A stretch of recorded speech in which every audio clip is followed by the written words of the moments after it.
அன்னை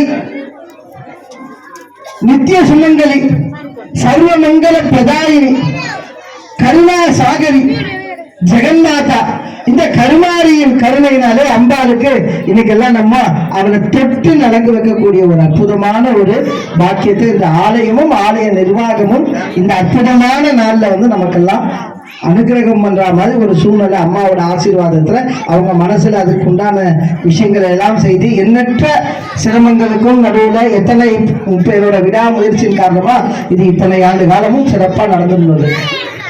பொதுவா முதுநீர் குத்துதல், வளைகாப்பு இதெல்லாம் ஒரு பெண்ணை மகிழ்ச்சியா ஒரு முகப்பொரு காலகட்டங்கள்ல ஒரு பிரசவ காலகட்டங்கள்ல எந்த விதமான சங்கடங்களும் இல்லாம திருப்தியா அவருக்கு பிடிச்சா கூட எல்லா விஷயங்களும் செய்வோம். இங்கே அதே மாதிரிதான் நாம் அம்பாலை மகிழ்விக்கிறதுக்காக நம்ம அன்பெல்லாம் சேர்த்து நம்ம வீட்டு பெண்ணா அவளை நினைச்சு அவளுக்கு உண்டான சீர்கள்லாம் சீர்வரிசை தட்டு மாதிரி வச்சு ஒரு நம்ம வீட்டுல இந்த சிறப்பான நிகழ்வு நடந்தா எத்தனை மகிழ்ச்சியோடும் எத்தனை ஆனந்தத்தோடும் இருப்போமோ அதே போல நாம் இந்த இடத்துல இருக்கோம். இந்த இடத்துல பொதுவா நம்ம வீட்டுல நடக்கக்கூடிய கல்யாணம் விஷயங்கள்லாம் யார் யார் வருவாங்கன்னா நம்ம உறவுகள் வருவாங்க. தெய்வத்தோட நடக்கக்கூடிய இந்த நிகழ்வுகள் எல்லாம் பாத்தீங்கன்னா திருக்கல்யாணம் மற்ற வைபவங்கள்ல பாத்தீங்கன்னா தெய்வத்தை சார்ந்தெல்லாம் தேவாதி தேவர்களும் சனகாதி முனிவர்களும் எல்லா தேவர்களும் வரதாயிடும். இங்க என் கண்ணுக்கு எல்லா தேவர்களும் தெரிகிறாங்க.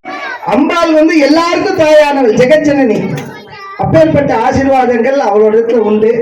உங்களுக்கு எல்லாம் பெரிய பாக்கியம். நினைச்ச மாத்திரத்துல அந்த கருணையே வடிவான தாயை பார்க்கக்கூடிய ஒரு பாக்கியம் எங்களுக்கு எல்லாம். கொஞ்சம் அம்மா எப்ப கூப்பிட்டாலும் அப்பதான் அந்த அழைப்பு அவ இடத்துல வரணும். உங்களுக்கு எல்லாம் அவள் தாய் வீடு மாதிரி எப்போ வேணாலும் கதவை தட்டி அம்மா இங்க வா, என்ன நீ இருக்கும் போதே எனக்கு இவ்வளவு பிரச்சனை இருக்கு, இதெல்லாம் சரி பண்ண மாட்டியான்னு கேட்கக்கூடிய அளவு உங்களுக்கு எல்லாம் உரிமை உண்டு. அப்பேற்பட்ட ஆசீர்வாதம் இந்த இடத்துல அம்பாளுக்கு இந்த பூர நட்சத்திரத்துல வழிபாடு பண்ணக்கூடியவங்க எல்லாருக்கும். நம்ம நினைக்கலாம் எல்லாரும் நம்ம எல்லாம் வேலை விட்டு வரோம், வாய்ப்பே கிடையாது. நம்ம நினைச்சதாலாம் வர முடியல. நம்மளால ஏதோ யோசிச்சு கிளம்பிதான் நம்ம வர முடியாது.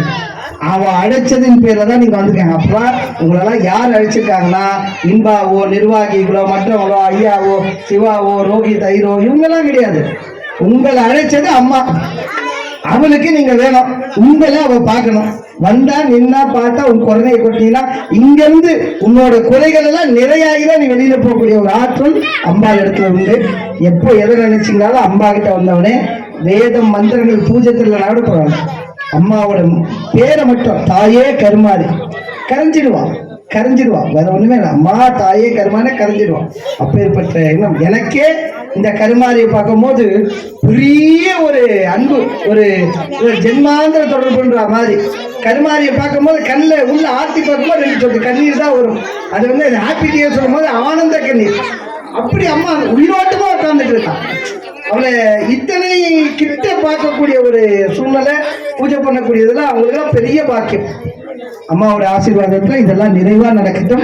அதே மாதிரி சுமங்கலிகள் ஸ்ரீகள் கோவில் இடத்துல கண்டிப்பா குங்குமம் வாங்கி இட்டு திருமாங்கலிட்டும் வச்சு நித்திய சுமங்கலி யோகம் தரணும். அம்பாளுக்கு இட்டு காட்டி உங்க உச்சநிலையிலையும் அதே மாதிரி அக்ஞா சக்கரம்னு சொல்லக்கூடிய அந்த மத்தியத்திலையும் திருமாங்கலிட்டும் இட்டு, அம்மா நீ எப்படி ஒரு தீர்க்க சுமங்கலியா இருக்கியோ அதே மாதிரி எனக்கு ஒரு தீர்க்க சுமங்கலி யோகம் வேணும்னு அம்மா இதே மாதிரி வளகாப்பு என்னோட திருமணமான என்னோட பொண்ணுக்கும் சீக்கிரமா நீங்க அனுகிரகம் பண்ணணும்னு பெற்றவங்களும் திருமண வயதுல இருக்கக்கூடியவங்க தாலி கயிறு அம்பாள் கிட்ட கேட்டு வாங்கி எடுத்து போவீங்க.